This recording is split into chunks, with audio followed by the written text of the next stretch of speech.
Vamos lá, pessoal. Vamos seguir a nossa jornada de estudos teológicos. Essa é a segunda parte da nossa primeira aula, com o tema Definições Escatológicas. Definições escatológicas vão trabalhar a ideia das linhas de pensamento que nós vamos encontrar no decorrer do nosso dia a dia e também do recorte histórico sobre o estudo dos últimos acontecimentos. Tá ok? Então vamos seguir aí os nossos estudos. Primeiro slide. A escatologia consistente. O termo ele vai surgir com Albert Schweitzer, segundo o qual as ações e a doutrina de Cristo tinham um caráter essencialmente escatológico. Não restam dúvidas de que o Senhor haja se preocupado, sim, em ensinar os discípulos a doutrina das últimas coisas, ou seja, a subida às regiões celestiais. Todavia, sua preocupação básica estava condicionada à salvação do ser humano. O que eu quero trabalhar com vocês nesse slide aqui? Dois temas: a salvação escatológica e a salvação humana. A salvação escatológica, defendida por Albert Schweitzer, vai dialogar com a ideia dentro dos seguintes parâmetros: que toda ação que eu tenho que me envolver com Cristo deve estar obrigatoriamente relacionada à ideia de subir às regiões celestiais. Cristo, dentro desse pensamento, não propõe uma fé capaz de curar enfermos, de ressuscitar os mortos, de fazer sinais e maravilhas, de expulsar demônios. A salvação escatológica, defendida por Albert, vai trabalhar somente uma perspectiva: eu tenho que me aproximar de Cristo para poder subir às regiões celestiais e não descer às profundezas do inferno. Não é que tal ideia seja de todo errada, tá bom, pessoal? Nós devemos sim nos preocuparmos aonde vamos passar toda a eternidade. Só que nós não podemos ser seres humanos desequilibrados ao ponto de compreender que Cristo só nos oferta essa possibilidade, que Cristo só tem para os seus servos essa opção: ir para o céu ou ir para o inferno. Por vezes, nós visualizamos no contexto eclesiástico das nossas igrejas uma preocupação muito grande em se reforçar a ideia de que temos que pregar salvação, como se a igreja não apregoasse tal tema. O que ocorre é uma falta de uma compreensão correta do que é pregar salvação. Pregar salvação não está condicionada à ideia que Albert Schweitzer tinha com a escatologia consistente, que é o fato de você pregar a ida ao céu ou a ida ao inferno. A salvação que se deve apregoar dentro do nosso cenário congregacional e principalmente o social, haja vista que a igreja ela é formada por pessoas que são chamadas para o lado de fora, para apregoar do lado de fora, ela vai estar condicionada a uma salvação humana. E quando você trabalha a ideia de salvação humana, você vai trabalhar três tipos de perspectivas: a salvação de enfermidades, a salvação da morte física e a salvação da morte eterna. A salvação de enfermidades nós podemos dar como exemplo a mulher do fluxo de sangue, pois a mesma, segundo o relato bíblico, vai dizer que sofria de um mal por 12 anos, já tinha gastado tudo o que possuía, mas não tinha encontrado êxito em suas ações e a enfermidade ainda a assolava. Até que um dia ela tem a possibilidade de encontrar-se com Jesus. Ela ouve falar de Jesus e uma fé gerada no seu ser, e ela tem um pensamento: se eu tão somente tocar na orla de Jesus, eu serei curada. Pois bem, Essa fé gerada no seu coração dá a ela força para ir atrás da realização do seu projeto.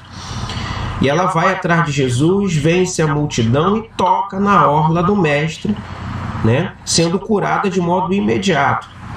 Jesus sente que dele sai virtude e quer saber quem o tocou de modo distinto dos demais que estavam o apertando, até que ela se manifesta, relata o seu caso e expressa a sua enfermidade.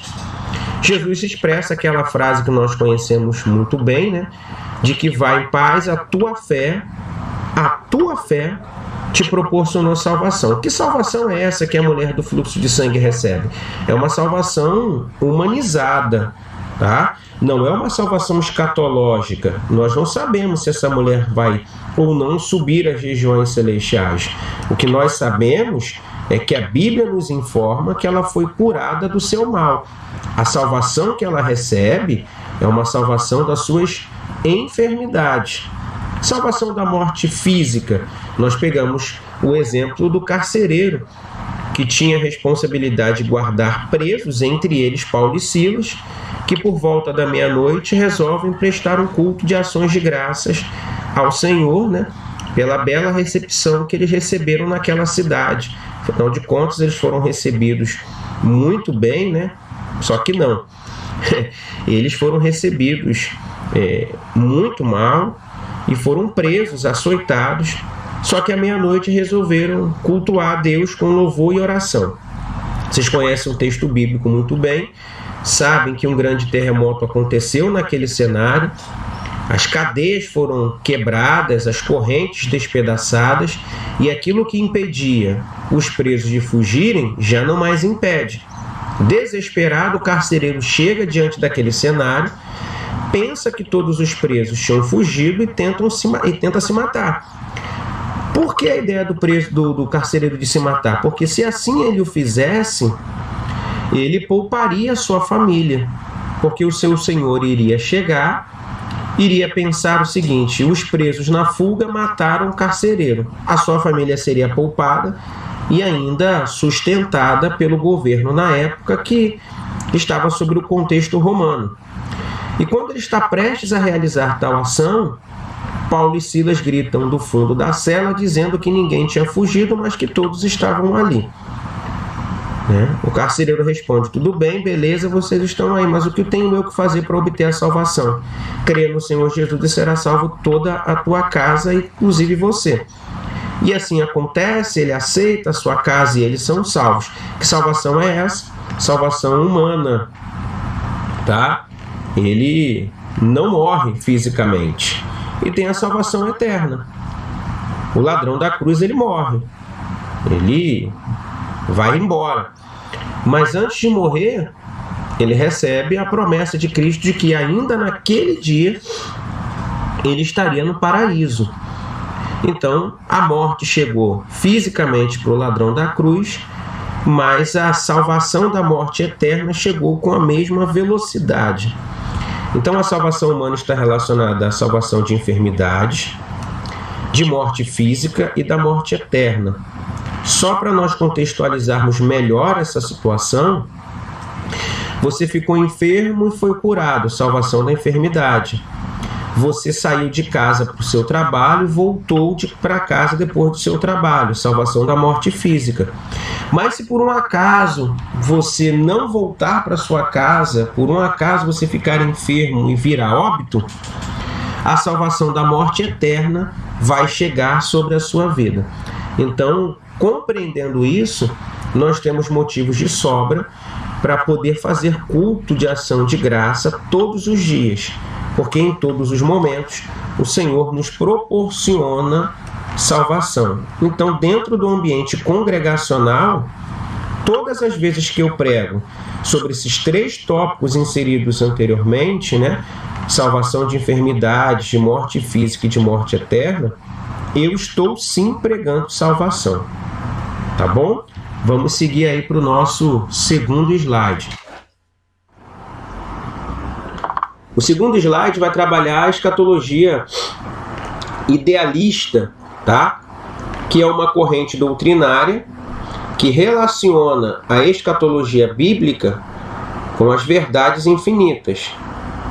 Os que defendem tal posicionamento alegam que a doutrina das últimas horas não passa de uma mera utopia ou um projeto irrealizável, uma fantasia. Traduzindo, uma invenção humana. Os que defendem tal tese, tal ideia, vão dizer que a escatologia, principalmente a bíblica, não passa de uma invenção humana. Coisa de doido, de maluco, tá? Eles vão dizer que essa foi uma invenção que a religião, de um modo geral, criou para reter essas pessoas, né, dentro de um processo de autoritarismo, dentro de um poder aonde as religiões tinham como ferramenta, né, esse posicionamento para fazer com que essas pessoas ficassem retidas ali, né? Controlar seria a palavra correta a ser utilizada. Então, essa ideia de que Deus enviou o seu Filho à Terra para poder pagar pelos seus pecados, isso daí é coisa da invenção humana. De que um dia Jesus vai voltar para buscar a sua igreja, para levar esse povo para morar no céu, também é coisa de invenção humana. Detalhe, eles não só desconstroem a ideia da escatologia bíblica, como também não acreditam nos outros aspectos das escatologias das outras religiões.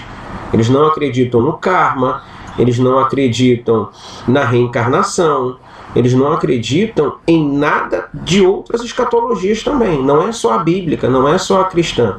Eles também não acreditam na escatologia espírita, budista, islâmica, judaica. Eles acham que isso tudo não passa de mera invenção humana. E isso tudo, pessoal, você vai ter constantes embates nessa sociedade que nós estamos vivendo agora. Principalmente para aqueles que estão ou que um dia vão poder ter contato com a faculdade secular. Ali, 90% das pessoas tiveram essa ideia religiosa desconstruída, tá?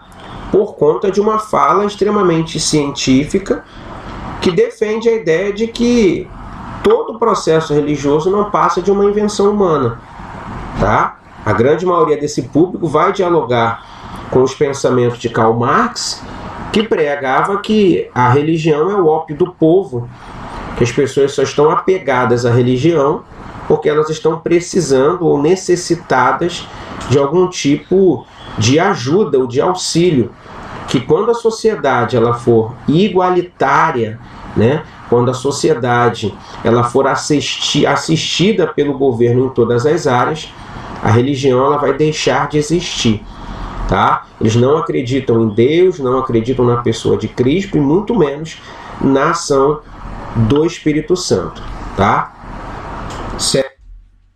Terceiro slide. A escatologia individual. Essa escatologia aqui, ela vai trabalhar a ideia do estudo das últimas coisas que dizem respeito exclusivamente ao indivíduo, tratando de sua morte, estado intermediário, ressurreição e destino eterno. Nesse contexto, nenhuma abordagem é feita, quer seja Israel, quer venha a ser a igreja, tá? Aqui eu quero discutir com vocês esses dois tópicos aqui, o individualismo e o individual, tá? São coisas distintas, tá bom, pessoal? O individualismo vai trabalhar a seguinte ideia: eu tenho que me preocupar com a minha salvação. Eu não tenho que me preocupar com a salvação de outra pessoa. Bom, se eu tenho que me preocupar com a minha salvação, cumprir o ID do Senhor não faz parte desse processo aqui. Apregoar que Jesus salva, cura, liberta, batiza com o Espírito Santo e leva o homem arrependido para morar no céu, também não tem a sua necessidade, tá? Compreendemos mal o texto bíblico que Paulo cita na carta aos Romanos, que ele vai relatar a ideia de que a salvação é individual. Ela de fato é individual, mas ela não é individualista, tá? É como se eu me preocupasse apenas com a minha salvação, com a minha trajetória de vida, com as minhas práticas enquanto ser humano, e não expressasse a boa prática perante os princípios bíblicos para vocês, tá? Eu tenho que me preocupar com a minha salvação. A de vocês é problema de vocês. Não importa, por exemplo, se a sociedade está correndo em direção ao inferno, desde que eu esteja correndo em direção ao céu. Se eu obter a minha salvação, para mim é o importante. Não importa se centenas de milhares de pessoas vão passar toda a eternidade no quinto dos infernos. O que importa é que eu venha estar nos braços do Pai por toda a eternidade. Esse princípio não dialoga com o texto que Paulo diz, porque ele vai dizer que a salvação é individual, tá? Não que eu deva me despreocupar com o indivíduo, mas que eu tenho que me preocupar exatamente com o indivíduo, tá? Ele está me instruindo a instruir outras pessoas que a salvação ela está condicionada às nossas práticas mediante a fé em Cristo Jesus, tá?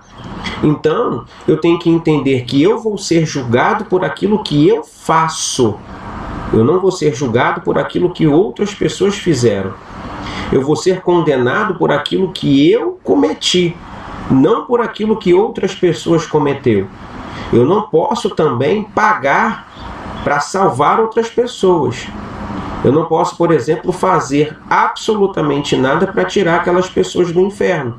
O que eu tenho que me fazer é me preocupar com o indivíduo dentro da prática de apregoar as boas novas do reino para ele, instruindo essa sociedade de que um dia Jesus vai voltar e de que ele vai buscar um povo que venha estar com as suas vestes limpas, tá? E que todos vão pagar perante os seus próprios erros. Dentro desse contexto de salvação individual, eu tenho que cumprir o ID do Senhor, eu tenho que fazer discípulos, eu tenho que pregar que Jesus salva, que Jesus cura, que Jesus liberta, que batiza com o Espírito Santo e que conduz o homem às regiões celestiais. Então, a minha responsabilidade como discípulo de Cristo, dentro da salvação individual, é ensinar essas pessoas de que forma elas devem caminhar na terra para que no dia em que o som da última trombeta soar, elas possam obter a sua salvação, tá? Então eu não devo caminhar olhando somente para o meu próprio umbigo, mas eu tenho que viver de acordo com aquilo que o texto bíblico vai me instruir, tá? Que é me preocupando sim com a minha vida, mas me preocupando também com a vida dos demais, apregoando para eles a palavra de vida eterna. Temos também o nosso próximo slide, que é a escatologia realizada. Olha que loucura é esse slide aqui, tá? Ela vai pregar o seguinte: segundo essa linha de raciocínio, as previsões escatológicas das Sagradas Escrituras, elas já foram cumpridas nos textos bíblicos. Olha que louco, né? Atualmente, portanto, de acordo com esse ensinamento, não resta nenhuma perspectiva profética. Ou seja, tudo aquilo que tinha para acontecer já foi, velho. Já aconteceu, né? Todo o plano escatológico já aconteceu. Jesus já voltou, já buscou um povo lavado e remido no seu próprio sangue. Estão todos nesse momento nos altos céus, cultuando a Deus face a face. E nós estamos aqui vivendo as nossas vidas, tá? Para que no dia em que nós descermos a sepultura, venhamos a ser conduzidos ao julgamento final e, mediante a esse julgamento, entrar ou não nas regiões celestiais e passar, juntamente com os demais, né, toda a eternidade nos braços de Deus. Então, essa ideia de se esperar o arrebatamento não vai dialogar com essa ideia aqui, ó. Essa ideia da grande tribulação também não vai dialogar com essa ideia aqui. Tudo isso já aconteceu. tá? O anticristo já veio, o sinal da besta já foi posta. O que nos resta hoje é caminhar na presença de Deus, para que quando eu descer a sepultura, subir às regiões celestiais, mediante ao julgamento no juízo final. Isso não corrobora, tá, pessoal, com o princípio bíblico. Isso daqui não vai dialogar com as verdades das Sagradas Escrituras, ok? Então, essa é a segunda parte dos nossos slides, tá, da aula 1. Espero ter sido bastante produtivo para vocês. E vamos lá para a nossa terceira parte. Deus abençoe.